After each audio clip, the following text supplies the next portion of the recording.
Yes, and we're back, people. You're listening to Tailgate Tuesday on 96.1 Styling, as we keep a styling since the 90s, and you fucking know this. So, yep, Tailgate Magazine is in the house, and Kirsty's filling in for Will this week. As we said before, Will got in a car wreck with the square body, and he'll be back next week. So, Yeah, get better. yeah, it is 4th of July is Saturday, people. I do see that they're doing a car and truck show, but it's only limited to the first 100, and you had to pre-register for it. We just found out about it um, earlier today, actually, and Right. I was like, I wonder what kind of show that they're gonna have that nobody fucking knew about. So, but it's only limited to the first 100. It'll be down there at Ballpark Village, downtown St. Louis, and be a pretty cool deal. You know what I'm saying? Oh, sure. You know, Have to check it out. yeah, look, some of us from the club might have to cruise down there and cruise around. You know, I don't know how bad traffic's going to be, you know what I'm saying? But it's supposed to rain, Yeah. so I don't know. It's kind of up in the air. Last year, there's a show that I used to go to religiously on the 4th of July, and it's down at Redbud, Illinois. And last year, they did their 40th anniversary of the show. And sometimes when you go to a show, people, it's great, and you're like, I can't wait for next year. And sometimes you go to a show and you have such a bad experience and a bad taste in your mouth that you never want to go back. And that's kind of how I am with this show. And I'm all about going to car and truck shows and hanging out and talking to people and this and this. It was kind of disappointing last year for you, so. Disappointing wasn't the fucking word. Well, I'm being nice. Yeah, it wasn't the heat or anything, because it was a nice day. It wasn't like swamp weather like we got right now, but like, Right. I had just got Orangey. Nobody had seen it. We got it cleaned up. You know, of course, there was stuff that we still had to do on the truck, you know what I'm saying? But, you know, for a local show, this will drop jaws, you know what I'm saying? Exactly. And it did exactly that. And we go to this. And by the way, before I get into this show kind of meant something to me, because this is where I asked my future father-in-law to marry his daughter. They always had really ice cold beer at this show. The food was off the fucking chain. I mean, I think this show is one of them that I would spend the most money and go back and get more food.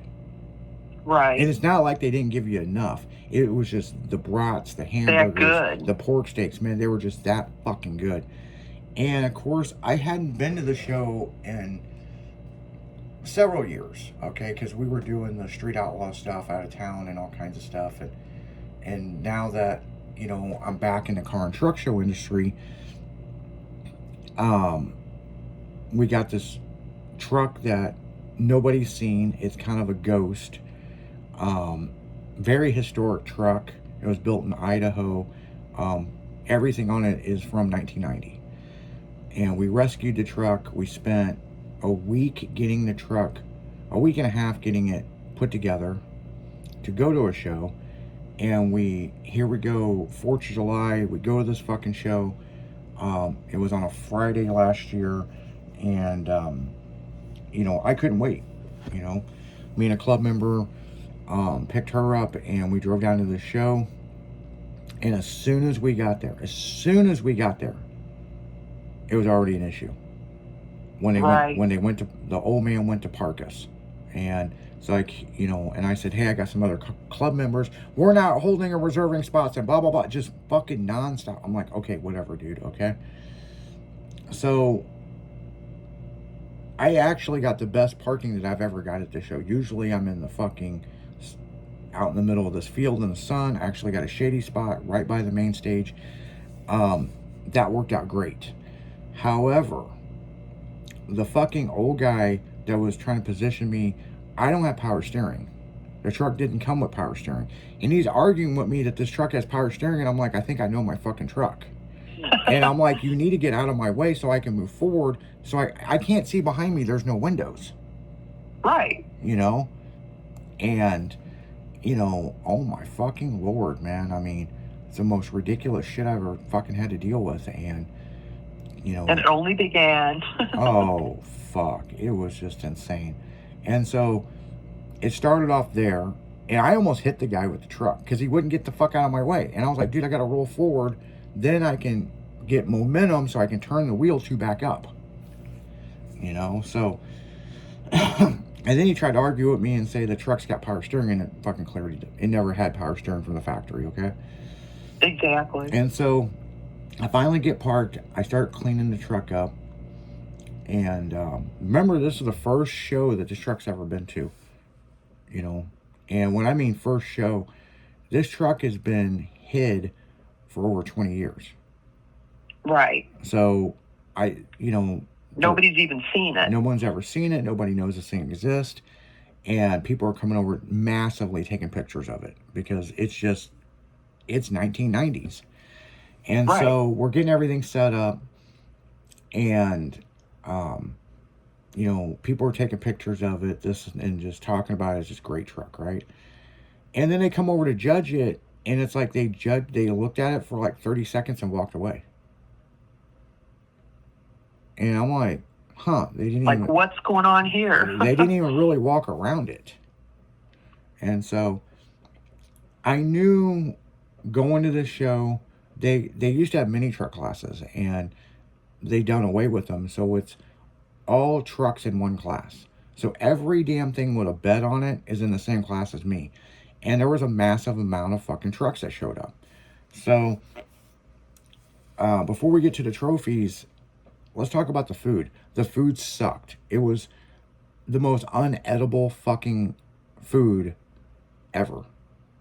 That's a huge disappointment. You know, I remember you talking about how great it was in the past. Yeah, I had other car club members that went up there, and they were like, dude, it sucks. And I was like, whatever, you know. So I'm going to donate my money. I'm going to get me a burger and a brat and a beer and sit back with my club members and chill the fuck out and have fun, right?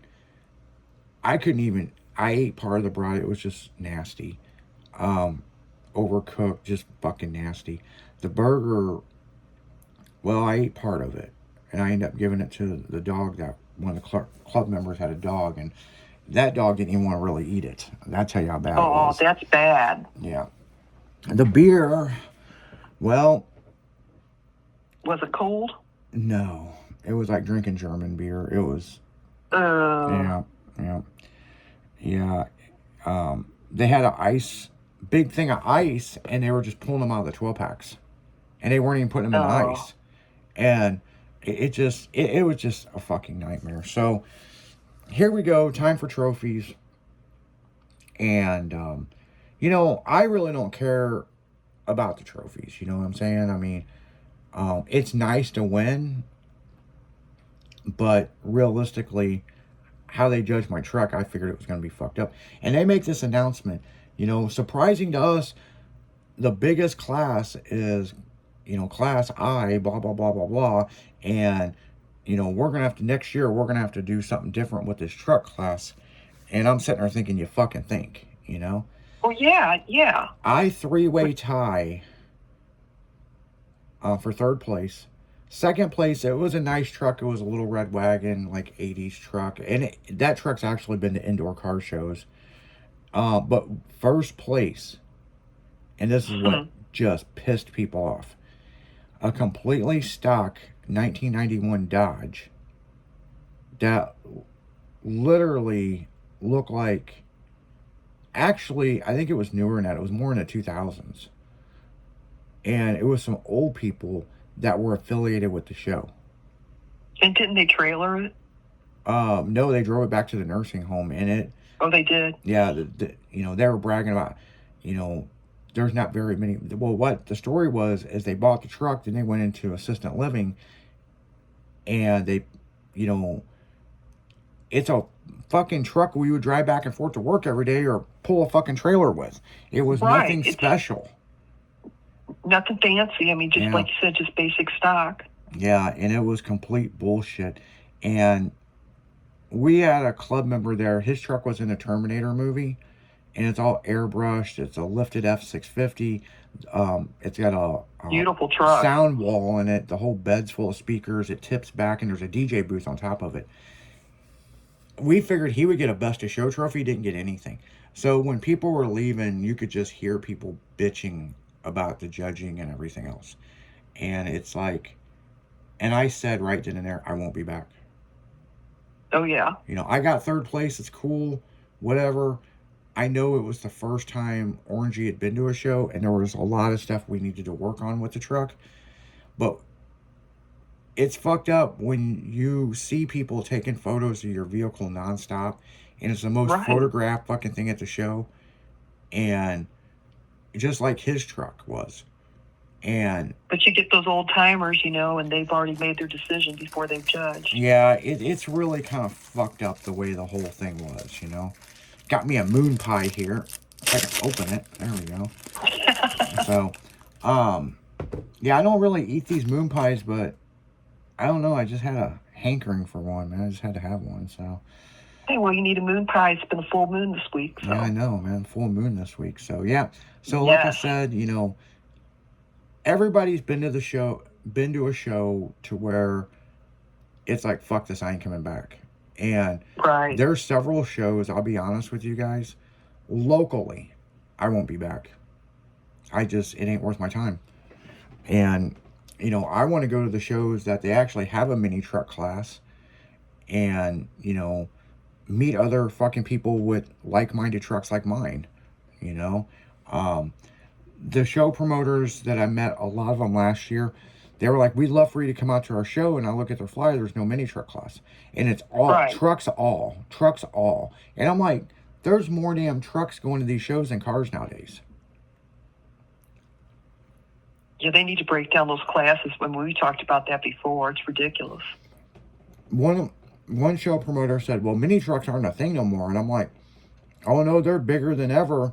But in the same sense, if you don't put it on your flyer, how do you know if anybody comes to your show? Right. If it's not on there, nobody's going to show. Well, he made a valid point because he goes, I go to shows and I never see them. Look at the classes that they're running. If they're not a class for them, they're not going to go. They're going to park their shit in a parking lot in their daily driver and walk through the show and see everybody. Right. Makes no sense. You know, I'm not into Volkswagens, people. It's just not my jam. But we have a club member that's got a Volkswagen, and I feel their pain because there was always a Volkswagen class. You look at the local show flyers now, no Volkswagen class. It's like all segregated into, you know, and then they bitch, well, none of the Volkswagen clubs come to our shows. Well, you either pissed them off in the previous past, or you don't have a class, and when they see there's no class, they're not going to come to your show. Right. But they sure the fuck got some of these. You can tell some of these shows when you look at the flyers who they're catering to. Oh yeah. It's bad, and it's like, you know, there's a show that was last weekend, and everybody got a participation trophy for showing up. Well, that's cool. Well, I mean, it's cool, but like, you know, I'm from the generation, if you're first, you're last, you know? I mean, if you're not... Will got his first trophy, though. Even if his participation, it's his first one. No, that was a different deal. That was because he completed a poker run. He actually earned that. It wasn't that... No, not everybody got those. He actually earned that. And, that, what you're talking about, is the Route 66 cruise that we did. That you had to stick on Route 66, and they had spotters out there on the highway to see if somebody cheated. And we actually did the whole real Route 66. I know, I drugged the fuck out of it. And at the end, we all got a card, and then they had a drawing for prizes. And, you know, and the interesting thing is they had spotters out there, and if you cheated and you were on the highway, they took a picture of you. So there was no fucking argument. Yep, there was no argument. You know, I kind of like how they did that. It was kind of cool. Yeah. We all ended up at Motorheads up in Springfield. Great fucking... The best way to explain Motorheads, it's like a biker bar, a Sturgis-style biker bar, but it's not for bikers, it's for custom cars. Yeah, that sounded really cool. And you said the food was great. Well, the food was everything awesome. about it. The fucking food, the whole decor, that place. If you've never been to Motorheads, you've got to check it out in Springfield, Illinois. But Oh yeah. yeah, that was a pretty cool deal. So, but on that note, guys, we're gonna go right back into music. You're listening to Tailgate Magazine Tuesday. Make sure to check out tailgatemag.com and highbeamsmag.com. Pre-order your copy. It's coming up soon. The August issue is right around the corner. We'll be right back right after this.